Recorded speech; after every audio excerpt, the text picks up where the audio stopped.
Salam sejahtera Malaysia. Selamat pagi.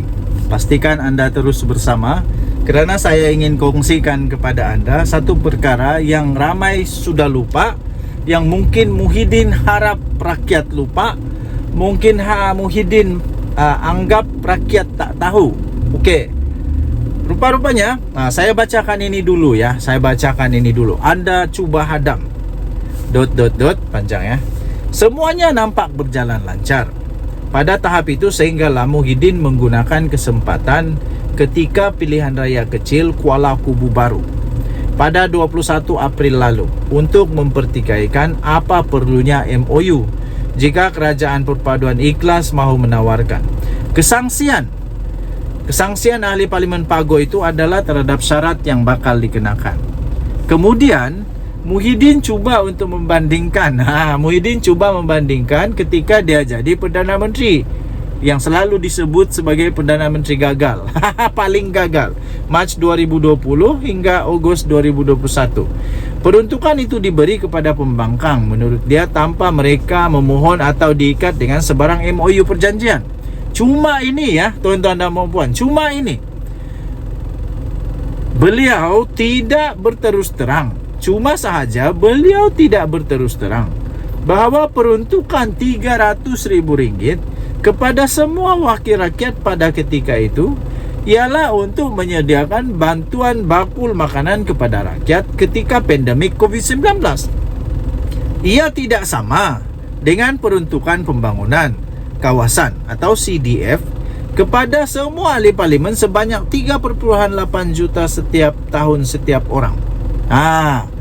Jadi apa yang Muhyiddin katakan 300,000 yang sama itu sebenarnya itu adalah untuk bantuan pandemik COVID-19.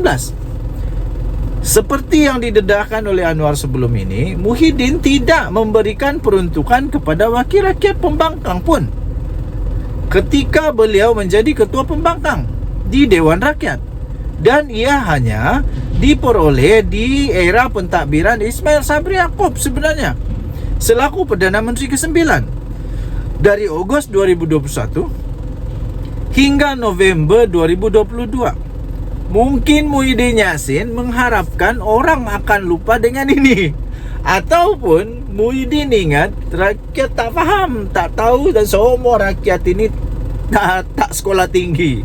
Tapi rupanya ada orang yang faham. Contohnya penulis kepada artikel ini, dia faham bahawa Muhyiddin tidak berterus terang peruntukan RM300,000 itu adalah bakul makanan COVID. Tapi Datuk Seri Anwar Ibrahim waktu itu ketika jadi ketua pembangkang mendedahkan di Dewan Rakyat, mendedahkan menjadi ketua pembangkang di Dewan Rakyat. Sebenarnya seperti yang didedahkan oleh Anwar, Muhyiddin tidak pun memberi peruntukan kepada wakil rakyat, dan peruntukan itu hanya diperolehi ketika era pentadbiran Ismail Sabri Yaakob. Pada waktu itu apa yang terjadi? Pembangkang telah membuat satu memorandum MOU bersama dengan Datuk Seri Ismail Sabri Yaakob. Ingatkah lagi Muhyiddin? Atau Muhyiddin sudah lupa ingatan? Terbaru, pada 14 Mei lalu, Fadilah, Timbalan Perdana Menteri, memaklumkan draft MOU berkaitan peruntukan itu hampir siap. Malangnya, ia seolah-olah dirosakkan pula oleh kesangsian Muhyiddin ketika berkempen di PRK Pilihan Raya Kecil Kuala Kubu Baru. Muhyiddin, ketika ahli parlimenmu hampir dapat, ketika orang-orang partimu hampir dapat sudah bantuan peruntukan, engkau pula sanksi. Kalau tiba-tiba dibatal, ini salah siapa? Jadi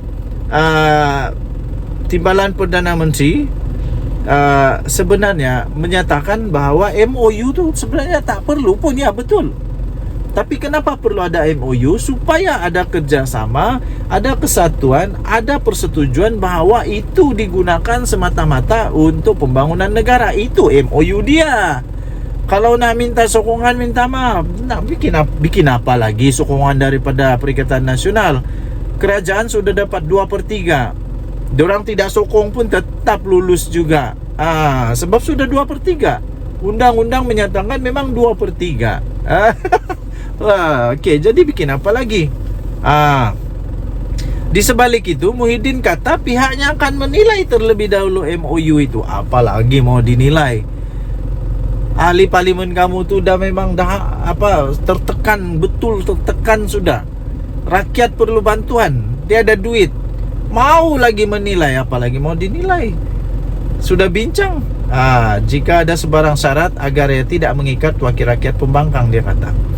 Hairan juga dalam keadaan pembangkang berkehendak pada peruntukan selepas PR15, ia pula mau menetapkan syarat itu dan ini, atau langsung tidak mau sebarang syarat. Kita belum tengok MOU, apa kandungan, dan kalau kita kerajaan bagi peruntukan, syaratnya adalah begini dan akhirnya mengikat kita. Kita tak bodoh walaupun kita maukan peruntukan, kata Muhyiddin Yassin. Muhyiddin lupa sudah mungkin.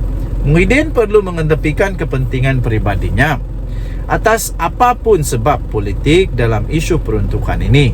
Sebaliknya, hendaklah lebih peka kepada keresahan wakil rakyat pembangkang. Pemimpinnya yang hanya mahu peruntukan diluluskan secepat mungkin, itu saja. Kesian tahu kepada wakil rakyat kamu, kesian kepada mereka. Mereka tak ada duit macam kamu. Muhyiddin mungkin bolehlah kaya raya, mungkin.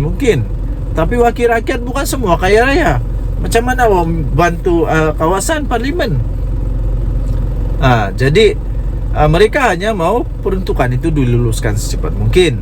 Tentunya pada peringkat ini wakil rakyat pembangkang lebih mengutamakan dana untuk kepentingan rakyat di kawasan masing-masing daripada kisahkan untuk menjaga air muka Muhyiddin yang tidak pun mendahulukan mereka. Tuan-tuan dan puan yang dihormati sekalian, ada kebenaran dalam artikel yang ditulis ini. Artikel ini kemudian ditulis, artikel ini adalah pandangan penulis dan tidak semestinya mewakili FMT. Saya pun nak cakap begitu juga. Artikel ini adalah pandangan penulis dan tidak semestinya mewakili pandangan daripada channel ini, The Twin TV. Dan sebenarnya artikel ini ditulis di freemalaysiatoday.com. Tajuk dia Pilih Peruntukan atau Muhyiddin. Tarikhnya 21 Mei 2024. Ditulis oleh Hishamuddin Aun. Saya semakin suka dengan penulis ni. Penulis ni memang hebat lah, betul-betul hebat. Rupa-rupanya beliau adalah daripada wartawan kadet tahun 1979 lagi, hinggalah ke tahap ketua pengarang. Ketua pengarang Hishamuddin Aun berpeluang mencuba serba-serbi, tetapi sukan, terutama bola sepak, paling dekat di hati beliau. Okey, jadi anda boleh baca keseluruhan artikel itu. Saya setuju bahawa bukan Muhyiddin yang patut dipilih, tapi rakyat yang patut dipilih. Denyut nadi suara rakyat bergema di channel ini. Bye-bye.